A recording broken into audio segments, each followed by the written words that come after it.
From the Caribbean News Desk, the morning edition. Good morning. I'm Denis Chabrol. And I'm Kendol Morgan with the latest from across the Caribbean. Police in Barbados say they have noticed a new trend in the country where 3D printers are being used by criminals to make parts for firearms.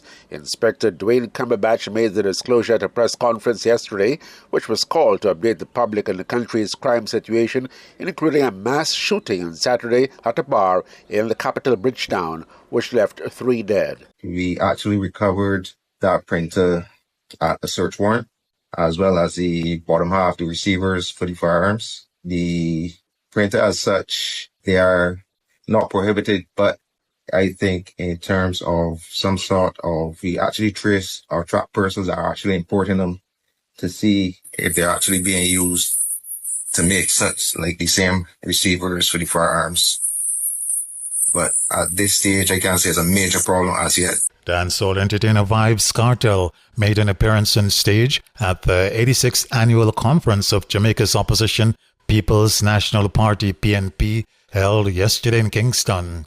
Cartel, who was freed from prison in July after 13 years behind bars on a murder conviction, did not address the conference, but his lawyer Isat Buchanan, with whom he shared the stage, was allowed a brief presentation. The message that I want to send is that we are fighting for the youths of this country, the future, for freedom, for justice, and for the Constitution. Prime Minister of St. Vincent and the Grenadines, Dr. Ralph Gonsalves, has been defending his position that Venezuela's controversial elections were free, fair, and transparent. Despite repeated international calls for a credible verification of the votes cast, he says decades of evidence shows the United States' role in removing democratically elected governments. In this regard, Dr. Gonsalves says Guyana, a new oil producer, is safer with the Maduro administration in Venezuela because the right wing prefers military action to settle the border controversy with Guyana. If you have a choice between Maduro and the right wing in Venezuela, I advise you choose Maduro. The right wing will seek to allow the Americans to take the oil in Venezuela, to set up, to take over PDVSA and try to run Guyana oil industry from Caracas. While Dr. Gonsalves calls Mr. Maduro his friend, he says he'll oppose any military action against Guyana. We were involved in the Argyle Declaration for peace. And anytime if Venezuela attempts to do anything militarily, you will hear that I speak against it. Even under Maduro? Under anybody. Under anybody.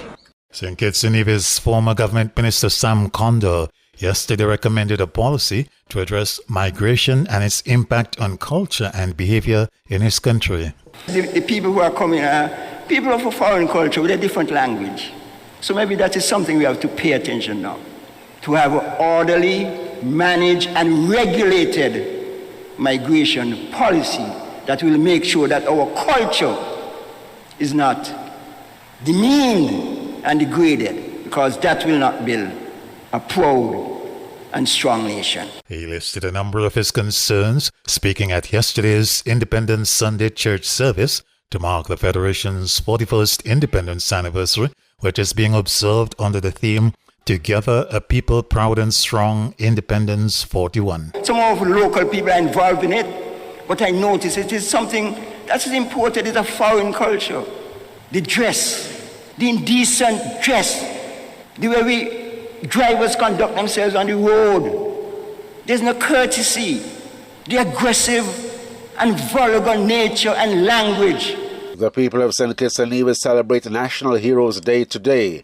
Today marks the contributions to the country's development made by national heroes Sir Robert Llewellyn Bradshaw, Sir Paul Southwell, Sir Joseph Nathaniel Franz, Sir Simeon Daniel, and is the only current living national hero, Sir Kennedy Simmons.